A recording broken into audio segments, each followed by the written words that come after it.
கர்மா கர்மா கர்மா. எங்க ஜோசியம் பார்த்தாலும் உன் கர்மா தான் உன் பிரச்சனைக்கு காரணம். உன் எல்லா விஷயத்துக்கும் கர்மா தான் காரணம். இந்த கர்மானா என்ன?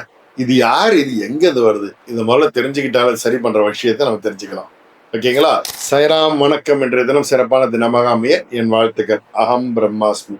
இதை பத்தி ஒரு விளக்கத்தை மகாபாரதத்துல நமக்கு சொல்லியிருக்காங்க. மகாபாரதத்துல நமக்கு பல கதைகள் இருக்கு. அது எல்லாமே நமக்கு பாடத்தை தான் கொடுக்குது. இந்த புராணம் அப்படின்றது சாதாரண விஷயம் கிடையாது. இது சாதாரண காவியமும் கிடையாது. மகாபாரதம் நமக்கு ஒரு நீதி நூலா இருந்து நம்ம வாழ்க்கைக்கு தேவையான விஷயத்த சொல்லிக் கொடுக்குது. கர்மா இது சாதாரணமான விஷயம் கிடையாது. கர்மான்றது நீங்க செய்யக்கூடிய செயல், அதுக்கு ஏத்த விளைவுகளை நல்லதா இருந்தாலும் கொடுக்கும், கெட்டதா இருந்தாலும் கொடுக்கும். இதுதான் கர்மாவுடைய செயல். ஓகேங்களா? நம்பர் 1 இதுல விஷயங்களை பிரிச்சு சொல்லணும். மகாபாரதத்துல நிறைய போதனைகள் சொல்லியிருக்காங்க. அதுல தர்மம் தர்மம் தர்மம்ன்றது மெயினா யூஸ் பண்ணுவாங்க. தர்மத்தை காக்கணும் அப்படின்ட்டு. இந்த பாண்டவர்கள் இருக்காங்களே, இந்த 5 பேர், அவங்க தர்மத்தை கடைப்பிடிச்சதாலதான் கடைசியில ஜெயிக்கவும் செஞ்சாங்க. ஓகேங்களா? போர்ல தர்மத்துக்கு எதிராக ஒரு சில செயல்களை செய்யக்கூடிய காரியம் அவங்களுக்கு நடந்தது. ஓகேங்களா? அது செய்ததுக்கு உண்டான நெகட்டிவும் அவங்க அனுபவிச்சாங்க.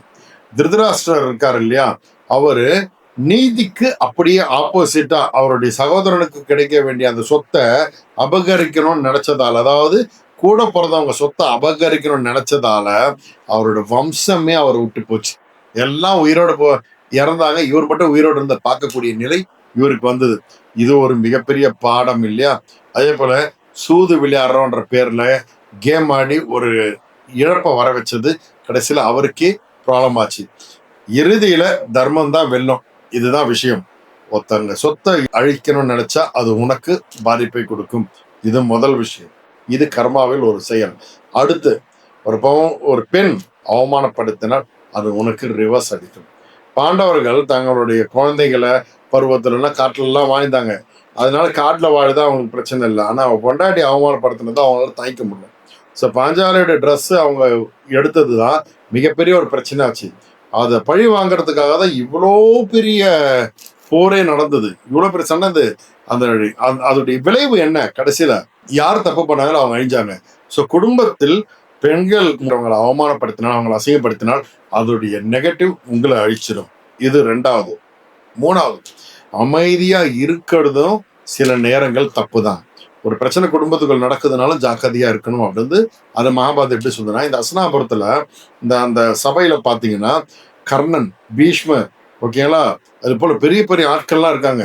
அவங்க எல்லாரும் முன்னாடியும் தான் இந்த பாஞ்சாலுடைய ட்ரெஸ்ஸை கேட்டாங்க, துகள் எறிதல் செஞ்சது.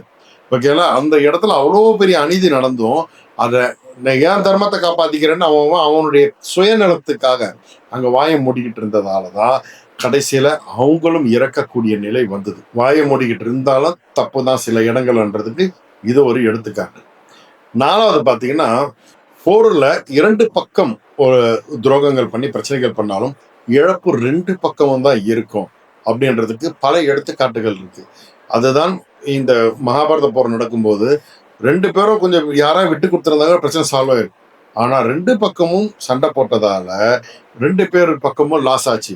இந்த பாண்டவர்கள் சைடு தர்மம் தர்மம் சொன்னாலும் அவங்க புள்ள அபிமன்யு, ஓகேங்களா, கடோத்கஜன், இந்த பாஞ்சாலியோடைய பசங்க 5 பேர் எல்லாருமே இழந்தாங்க. ஓகேங்களா? எப்படி அவங்க அந்த நேரத்தில் விட்டு கொடுக்காமல் இருந்த சில கௌரவத்தால் நடந்த பிரச்சனைகள், இவங்களும் இழப்பு, அவங்களுக்கும் இழப்பு.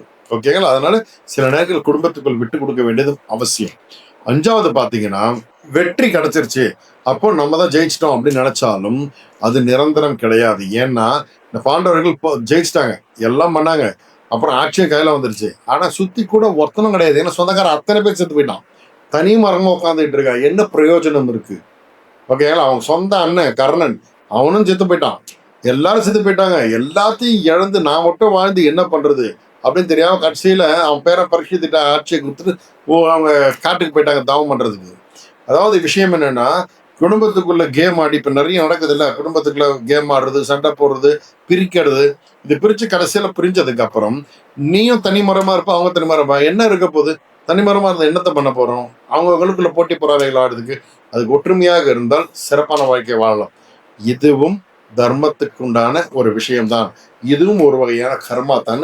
ஒரு 5 வகையான கர்மாவை பிரிச்சு இந்த மகாபாரதத்தை சொல்லியிருக்காங்க. இது புரிஞ்சதுன்னா குடும்பம் சந்தோஷமாக இருக்கும். சாய்ராம்.